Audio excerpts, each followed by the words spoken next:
Falaremos aqui sobre a vitória do Flamengo, com um susto no final, né, um relaxamento, inaceitável até, né? Evidentemente, isso não é uma coisa tolerável. O time que tem um jogo nas mãos, aí a vitória nas mãos, passar um susto, né, no final da partida, sem a menor necessidade de Claro que viver quando o esse tipo de Flamengo situação. faz 3-0 naquela pichotada do Igor Vinícius, a gente estava torcendo para o jogo acabar logo. Eu, pelo menos, postei no X, né, na rede X, dizendo, olha, escuta, é bom acabar logo, pelo amor de Deus, senão a gente vai ser humilhado. Porque o Bruno Henrique faz 3-0 com 81 minutos de jogo. Agora, precisava levar os 2 gols depois dos 40 minutos. Precisava desfocar desse jeito. Precisava deixar o Santos quase empatar a partida no segundo tempo, depois de abrir 3-0. E outra, um primeiro tempo também bem abaixo do esperado, errando não sei o muitos que o Zinho passes. pensa, que afinal ele jogava, mas também essa coisa da desatenção, dá a impressão que que não tem um adversário do outro lado, que não tem um Santos precisando de resultado, que não tem um técnico do Santos. Salve, salve nação, vambora com mais um vídeo falando sobre o nosso Flamengo e também repercutir aqui o que a mídia esportiva falou sobre essa vitória do Flamengo diante do Santos por 3-2 e o que aconteceu com o Flamengo nos últimos 10 minutos ali, do minuto 40 do segundo tempo em diante, né? Um apagão que, sinceramente, poderia custar muito caro ao Flamengo, né? Concordo com o pilhado em uma situação. Nesse jogo, o Flamengo mostrou duas faces, né? Duas caras. Primeiro, no segundo tempo, um Flamengo que, quando quer jogar bola, joga.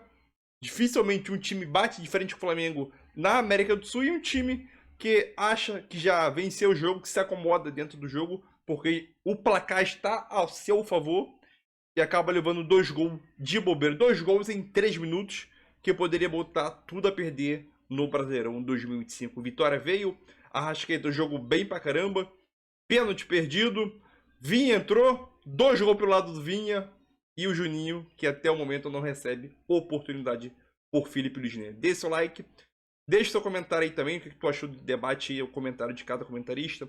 Tamo junto, hype o vídeo aí, que ajuda demais. E é nóis aí, nação. Falaremos aqui sobre a vitória do Flamengo, com um susto no final, né, um relaxamento, inaceitável até, né? Evidentemente, isso não é uma coisa tolerável. O time que tem um jogo nas mãos, aí a vitória nas mãos, passar um susto, né, no final da partida, sem a menor necessidade de viver esse tipo de situação, né? Mas, enfim, depois também que tomou o segundo gol, claro, aí o time se reorganizou, manteve a bola no ataque e não correu mais nenhum risco. Eu acho que ia ter covardia alguém apontar um ou outro culpado, acho que foram erros coletivos. O Danilo podia até ter afastado a bola do lance de um dos gols, mas acho que foi uma questão mesmo de postura coletiva da equipe. Era uma hora de prender a bola no ataque e o Flamengo simplesmente relaxou, bola no travessão, rebote, ninguém afasta a bola e acabou tomando gol. O Flamengo tinha, até então, até sofrer esses 2 gols, tinha uma situação em que em 6 dos últimos 10 jogos não havia sido vazado. Agora tem 5 jogos sem tomar gol e 5 jogos em que tomou gol nos 10 últimos que disputou. A defesa do Flamengo não tem sido intransponível, entre aspas, claro, né? Que nenhuma defesa é intransponível, mas foi quase isso em alguns momentos da temporada e não tem sido assim nos jogos mais recentes. Mas vamos falar sobre tudo isso. Você participa pelo que o jogo de hoje ele mostrou assim um primeiro tempo ruim do Flamengo, achei fraco, o Flamengo abaixo, não foi um bom primeiro tempo, o Flamengo muito pouco criativo, o Flamengo muito, digamos assim, travado, finalizando pouco. A equipe do Santos, quando chegava ao ataque, tentava finalizar rapidamente, o Flamengo não finalizava, finalizava muito pouco. Eu acho que esse é um problema em alguns jogos, né? O Flamengo demora a finalizar, demora a criar, demora a incomodar o adversário, que é importante, né? Você perturbar o adversário, deixá-lo em situação desconfortável, né? E o Flamengo, em alguns jogos, ele demora a criar realmente situações de perigo que deixem o seu adversário minimamente incomodado. Então, eu entendo que o que houve hoje foi um primeiro tempo fraco do Flamengo, razoável, vou botar como razoável, eu acho que dá para colocar dessa maneira, e que foi desbloqueada a defesa da equipe do Santos com aquele gol do Léo Pereira, no lance até de uma certa sorte do Flamengo, né? Foi uma jogada até que teve uma dose de sorte, competência também do jogador na finalização, mas não foi uma jogada construída, foi uma jogada de bola parada, a bola bateu em um, bateu no outro, sobrou, e o Léo Pereira empurrou para o gol. Aquilo tornou as coisas um pouco mais fáceis, O Flamengo encaminhou o seu primeiro tempo com placar de 1-0, placar parcial, né? Uma vitória, digamos assim, ok, mas nada muito elogiável, nada muito especial, né? O Flamengo poderia fazer alguma coisa melhor, digamos assim, naqueles primeiros 45 minutos, e ficou, acho que, devendo um pouco de qualidade na exibição, um pouco mais digamos, de ímpeto ofensivo, ser um time mais perigoso, um time que pudesse levar o adversário a ter momentos de maior perigo, de maior tensão. Não foi o que aconteceu, mas no segundo tempo mudou radicalmente, né? O Flamengo no segundo tempo foi um time muito mais incisivo, muito mais perigoso, um time que levou realmente perigo, chegou ao segundo gol e aí aproveitou muito bem uma situação que eu tenho chamado a atenção desde o jogo passado do Santos contra a equipe do Palmeiras. O Santos tomou 2 gols do Palmeiras, gols esses nos quais o Santos tinha a defesa toda aberta. O primeiro gol, o Zé Ivaldo disputou a bola no alto com o glorioso Paco Lopes, né? O bom atacante argentino, que usou do corpo, protegeu, ganhou e serviu o Vitor Roque. Vitor Roque em ótima fase, saiu cara a cara com o goleiro Gabriel Brazão. No segundo gol, também, bola lançada, postando corrida com a zaga, melhor para o Vitor Roque, cara a cara com o Brazão. E hoje, o segundo gol do Flamengo, passe sensacional do Arrascaeta, e entra o Carrascal cara a cara com o Brazão. O Santos muito exposto, e o Flamengo poderia ter aproveitado isso melhor. Tá? Poderia ter aproveitado isso melhor. Então, acho que o jogo depois ficou mais fácil. O Flamengo chegou ao segundo gol, depois ao terceiro, num erro de saída de bola terrível do time do Santos, Bruno Henrique marcando. Poderia ter sido um time um pouco mais determinado e ter feito mais gols. Teve o pênalti perdido pelo Arrascaeta. Incrível a arbitragem do Sávio Pereira Sampaio, meu irmão do Wilton. Ele não viu o pênalti no Bruno Henrique, foi claríssimo o pênalti do Arão, muito claro, o pênalti do William Arão no Bruno Henrique. Foi preciso do VAR para poder marcar o pênalti, e o Arrascaeta bateu deslocando o goleiro, mas acertou atrás.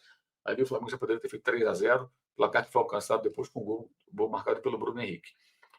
Então, acho que foi uma atuação com bons momentos e com esse relaxamento do final, que é um grande alerta, que realmente não dá. O Flamengo foi um time desligado, soberbo na jogada que originou o gol de São Paulo a 2 minutos de jogo na quarta-feira, e hoje, nos minutos finais, cometeu erros sim, terríveis, relaxamento que não é aceitável, né? O Ítalo perguntando por que o Flamengo fez 6 alterações, teve uma alteração no Santos, né, por choque de cabeça, aí tem o protocolo da conclusão, então o time pode fazer 6 alterações, essa não conta, aí o adversário também. Por isso que os times tiveram essa possibilidade de alterar 6 jogadores. E nem assim ele colocou o Juninho, né? O caso do Juninho é um caso que a gente já cansou de falar, né? Um jogador que precisa em algum momento jogar, até porque pode ser que precise dele, né? É muito provável que precise dele em algum momento, porque amanhã o Bruno Henrique poderá ser punido e talvez nem possa jogar mais a temporada. Se for punido, não joga mais a temporada, tudo indica, né? Ele pegou 12 jogos, se essa punição for mantida, se ela não for ampliada, a não ser que seja absolvido ou reduzam. Mas se for cair para 6 jogos também, você não vai mais contar com ele praticamente. Na Libertadores, a pena poderá ser acatada pela Conmebol. Se isso acontecer, o Bruno Henrique não vai jogar a final da Libertadores. O Plata, que ele vinha utilizando, independentemente do erro cometido contra o São Paulo, da torcida estar zangada com ele, é o jogador que o Felipe Luiz vinha utilizando como atacante centralizado, como centroavante, ou falso 9, entenda como quiser, em certas situações. Não pode jogar. O Pedro é uma dúvida ainda, tentando se recuperar da fratura no braço. E aí ele só tem o que? Ou ele vai jogar com um jogador improvisado ali, algum outro, e tem o Juninho, que é o único da posição, que foi contratado também como centroavante de outro estilo, de mais movimentação, mas é um cara que pode jogar de 9. E esse jogador não tem oportunidade de jogar, então, consequentemente, ele não joga, ele não tem ritmo, ele não tem confiança. Não entendo. Teve oportunidade de ter ser cedido por empréstimo, o Flamengo teve propostas, ele não foi liberado. Difícil entender o que acontece, porque realmente o cara não entra nos jogos, não tem oportunidade nenhuma. Né? Nem no jogo como o de hoje, que estava 3-0, estava aparentemente resolvido para, sei lá, correr 10 minutos, ter uma oportunidade de se apresentar minimamente, ganhar um pouco de confiança, sabe? Deveriam ter liberado esse resultado. Claro que por conta dos 2 gols marcados no final, óbvio. Claro que quando o Flamengo faz 3-0 naquela pichotada do Igor Vinícius, a gente estava torcendo para o jogo acabar logo. Eu, pelo menos, postei no X, né, na rede X, dizendo, olha, escuta, é bom acabar logo, pelo amor de Deus, senão a gente vai ser humilhado. Porque o Bruno Henrique faz 3-0 com 81 minutos de jogo. Faltando ainda 9 mais os acréscimos, que ele deu 8. 9-8, 17. Faltavam 17 minutos para acabar o jogo. Então o Flamengo podia muito bem passar de 3, 4, 5. Mas foi então que o Vojvoda resolveu fazer algumas modificações. E o time mudou completamente. E que isso tenha servido pro Vojvoda de lição para que ele, nos próximos jogos do Santos, entenda que ele precisa abrir mão de alguns jogadores e passar a confiar mais em outros atletas. E vamos também entender o seguinte, sobre o Neymar. O Neymar não pode fazer o que ele fez. Tudo bem, ele não gostou de sair, ter sido substituído, etc e tal, mas o jogador da postura, da estatura dele, da importância dele, não pode fazer o que ele fez. Não pode. Sai chutando água, vai para o vestiário, deixa o time na mão, não pode. Não pode. Ele tem que mostrar maturidade, liderança. E tem que ficar no banco apoiando quem entrou. Vamos falar bastante sobre isso, gente. Mas antes eu queria pedir para vocês, entendeu? Nós temos que acreditar nisso. Então, se o Santos ganha do Palmeiras e do Mirassol, a classificação domingo que vem vai estar mostrando o Santos em 15º lugar com 39 pontos, o Internacional em 16º com 37 e o Vitória, o primeiro dentro da zona do rebaixamento com 35, desde que aconteçam os resultados que eu falei para vocês. E se acontecer, o Santos abre 4 pontos da zona do rebaixamento. Então nós temos que torcer, gente. Nós temos que torcer. Nós sempre não podemos abandonar o Santos nesse momento. Não adianta dizer o seguinte, eu não vou assistir, não aguento mais, eu vou assistir isso, eu vou assistir aquilo, eu vou ver outro esporte, eu vou ver cinema, eu vou pro teatro, eu vou passear no parque. Gente, a gente torce pro Santos ou não torce? A gente é santista ou não é? É torcedor de Vitória só? Torcedor de Vitória não interessa, velho. Por isso que a torcida do Corinthians, a torcida a gente tira o chapéu. Porque os caras estão sempre juntos. Não abandonaram, o Corinthians ficou 23 anos sem ganhar um título. E nesse período, foi a torcida que mais cresceu no Brasil, juntamente com a do Flamengo. Então, nós não podemos abandonar o Santos. Não podemos. Temos que continuar acreditando que sim, é possível. É possível, desde que o Santos faça sua lição de casa. Começando com o Palmeiras na próxima quinta-feira e no domingo contra o Mirassol. Fazendo 6 pontos nesses dois jogos, o Santos vai para 39. E vão ficar faltando 6 pontos para ele atingir o número mágico, que é 45. Se o Flamengo jogar sempre o que ele jogou no segundo tempo até os 40 minutos, esse time tem totais condições de brigar com o Palmeiras até o fim do Campeonato Brasileiro. Agora, se for o Flamengo desfocado, depois dos 40 minutos do segundo tempo, que às vezes acha que já ganhou, se for o Flamengo muitas vezes soberbo, como foi em algumas partes do primeiro tempo, vai dificultar. Esse time precisa botar na cabeça que se eles tiverem foco, como foi do primeiro aos 40 minutos do segundo tempo, esse time é muito forte. Esse time bate de frente com qualquer time na América do Sul. Agora, precisava levar os 2 gols depois dos 40 minutos. Precisava desfocar desse jeito. Precisava deixar o Santos quase empatar a partida no segundo tempo, depois de abrir 3-0. E outra, um primeiro tempo também bem abaixo do esperado, errando muitos passes, displicente. Então, em um jogo, o Flamengo foi capaz de mostrar suas duas caras. Aquela cara apática e muitas vezes soberba, que dificulta qualquer briga por título, e aquela cara de um time forte, que se for focado e com sangue nos olhos, briga pelo Brasileiro até o final e vai jogar essa Libertadores muito, mas muito de igual para igual com o Palmeiras, que também vive uma excelente fase. Então, no mesmo jogo, o Flamengo que mostrou suas duas faces. E o Felipe Luiz tem que cobrar que a face desse time do Flamengo, que a cara desse time, seja o que foi do primeiro aos 40 minutos do segundo tempo. Tempo para treinar, para que isso não aconteça com o meu time mais. Porque vem acontecendo, não foi só hoje, né? E mais do que vem acontecendo, Marcelo, é como vem acontecendo, né? A gente está falando de gols evitáveis do ponto de vista das ações da defesa do Flamengo. Então, acho que é disso que o Felipe está falando. Aprimorar Porque, eventualmente, resultados à parte, acontecem lapsos como esse, que não resultam em gols, mas que para o treinador são preocupantes. O treinador tem uma visão diferente do torcedor, até nós, analistas, nós temos um tempo determinado para falar que temos que privilegiar algumas coisas. Uma delas é também essa questão do resultado. Então, eu acho que ele coloca uma questão que vai além de ter tomado os 2 gols. Eu não sou muito favorável a essa história, não sei o que o Zinho pensa, que afinal ele jogava, mas também essa coisa da desatenção, dá a impressão que que não tem um adversário do outro lado, que não tem um Santos precisando de resultado, que não tem um técnico do Santos que oxigenou o seu time. Eu acho que tudo isso tem que ser levado em consideração. O Ayrton Lucas disse que os adversários vão enfrentar o Flamengo sempre como se fosse uma final. Para o Santos, hoje era uma das finais. O Santos já sabia que tinha que vencer, que em vencendo desgarraria do Vitória. Então tem todas essas questões envolvendo. Agora, do ponto de vista do trabalho do Felipe Luiz, é isso que ele colocou. Tempo para sanar, ele falou que isso sirva de lição, justamente não tanto pelo resultado, porque não afeta o resultado, mas pela maneira como essas coisas aconteceram. Né? Foram 2 gols evitáveis do ponto de vista de ações da defesa do Flamengo. E acho que é isso que o Felipe Luiz, muito acertadamente, mais uma vez, ele como técnico, é muito consciente em relação a essas coisas. Né? Ele não foge de assuntos, ele não foge de questões. E, mais uma vez, ele está vendo isso com muita clareza. Quem ganha com isso é o Flamengo. E se a gente pegar um recorte maior também, o Flamengo vem de 2 trabalhos de técnicos que valorizam. Na época do Tite, então, o Flamengo sofria muitos gols em desatenção, essa era uma tecla bastante batida.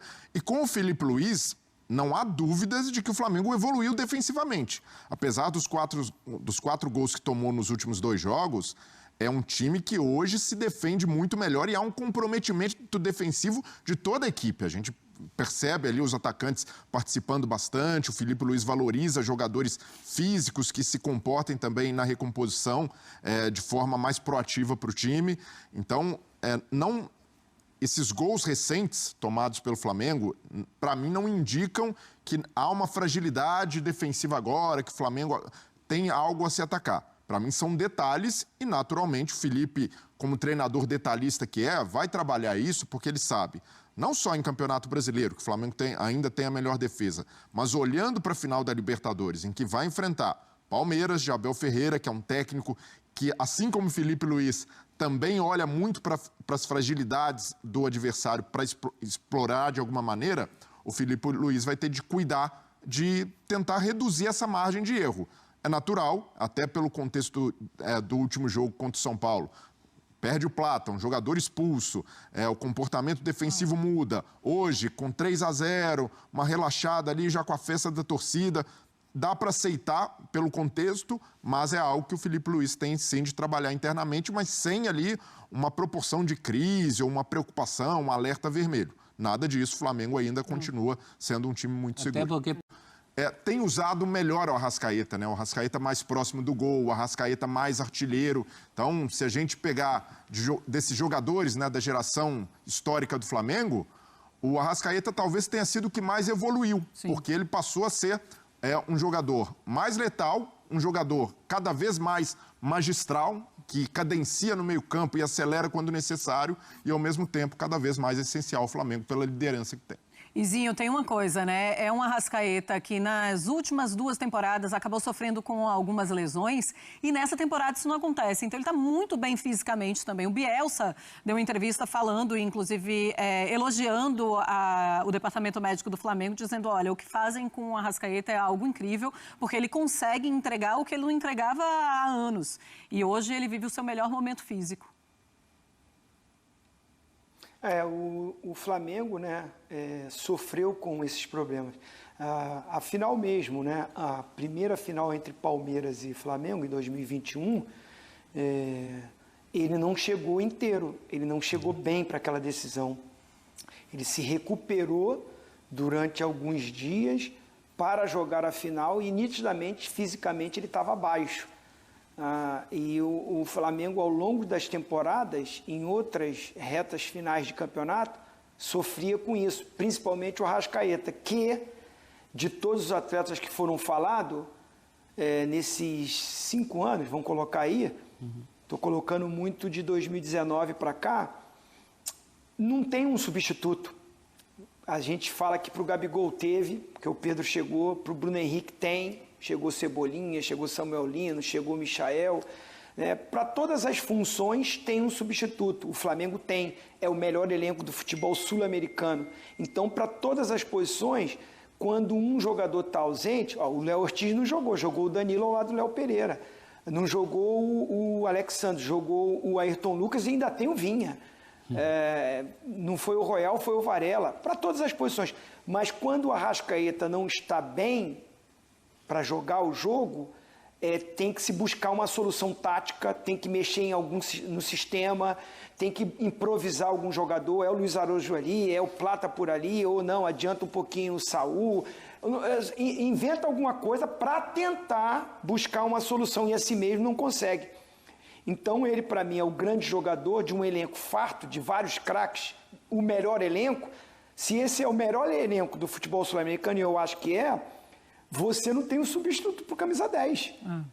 Para ver o potencial que ele tem, o jogador que ele é. E, para mim, como atleta, a minha carreira que eu tive, ele tem uma outra parte que eu acho que é fundamental. É um cara de grupo. Salve, salve. Então é isso aí, nação. Mais um vídeo aí para o canal, né? O Flamengo venceu aí o Santos por 3-2 aí, né? O placar que até o minuto 40 ou 43 do segundo tempo tava um 3-0, um jogo tranquilo. O Santos não ameaçando em hipótese alguma, né? Chegava ali, mas aquela chegada perigosa, aquela defesaça que o Rossi poderia fazer, acabou não acontecendo. Porém, teve o terceiro gol do jogo, né? Que poderia ser no pênalti do Arrascaeta, mas ele acabou desperdiçando, né? Bateu muito bem, mas perdeu. Se tivesse batido muito bem, tinha entrado, né? Podemos concordar nesse ponto aí. O pênalti que ele acabou desperdiçando poderia se tornar o artilheiro do Brasileirão, né? E acho que foi o Igor Vinícius, acho que o lateral do Santos aí, né? Acho que se fala Igor Vinícius, alguma coisa assim. Deu um passe açucarado pelo Bruno Henrique. Tem o Bruno Henrique, obviamente, não perdoa, né? 3-0, liquidou a partida. Eu acho que todo flamenguista estava esperando o final do jogo e o Neymar, se o Neymar estivesse em campo ainda, para começar a cantar olé, olé, uma coisa que não aconteceu. Porque o Vojvoda fez algumas modificações, começou a entrar molecada, e o Flamengo começou a diminuir o ritmo, soberbo assim, e de alguns jogadores, pelo placar já tá feito, e na mente dos jogadores, 3-0. Não vou correr tanto, não vou me dedicar tanto, porque a gente já fez o placar e o jogo já tá acabando. Disputa, bola na trave, Rossi quase defendeu, rebote ali, Danilo não consegue jogar a bola pra frente ou pra lateral, pra onde for. Gol do Santos. Beleza, 3-1. É 2 gols de diferença, até o momento é 2 gols de diferença. O que acontece depois? Robinho Júnior, né? Entrou na área com o pé esquerdo, cortou, Rossi. Primeiro, uma defesa tranquila pro Rossi. O que aconteceu com o Rossi? Rossi espalma a bola. O jogador chuta pra trás e acho que nem lembro o jogador do Santos que fez o gol. O segundo gol. 2 gols. 3-2 o jogo. Com 3 minutos de jogo, o Santos faz 2 gols. Aí, obviamente, todo torcedor vai à loucura, né? No minuto 44 em diante, o Flamengo leva 2 gols em 3 minutos e o juiz dá 8 minutos de acréscimo. O Flamengo vai se defender e pressão do Santos, né? Acho que é a expectativa acho que todo mundo pensava isso, né? O Santos fez 2 gols, vai vir pra cima. Depois o Flamengo levou 2 gols, parece que o Flamengo entrou no jogo novamente. Não foi ameaçado praticamente em nenhum momento. Conseguiu segurar a bola no ataque. Jogadores cometendo algumas faltas, né? Vamos dizer assim. Jogadores do Santos cometeram algumas faltas. Ou melhor dizendo, né? Os jogadores do Flamengo cavando falta no setor de ataque. E conseguiu segurar o jogo, né? Então é aquilo. O Flamengo precisou levar 2 gols para poder acordar, né? Se o Flamengo, time do Flamengo, fizer isso em final de Libertadores, entrar nesse modo banana e achar que já tá ganho, pode sair prejudicado, né? Porque é aquilo, é final única. Então é aquilo. essas falhas que o Flamengo vem cometendo, levando um gol bobo, erro da defesa, ou porque o jogo já tá ganho, pode custar caro em jogo decisivo, principalmente essa reta final, que a cada jogo é uma decisão, né? No momento da gravação desse vídeo, o Mirassol tá ganhando o jogo, né? Não sei até quando o Mirassol vai conseguir suportar o Palmeiras, né? Até o momento tá 2-1 Mirassol, né? Continuar para esse resultado aí. E o Flamengo só tá uma vitória atrás. Agora me fala, se o Flamengo tivesse ganhado o São Paulo, eis a questão, tivesse ganhado São Paulo, o Prato não tivesse sido expulso, hoje, até o momento, o Flamengo seria líder do campeonato. Pode ver como que é as coisas, né?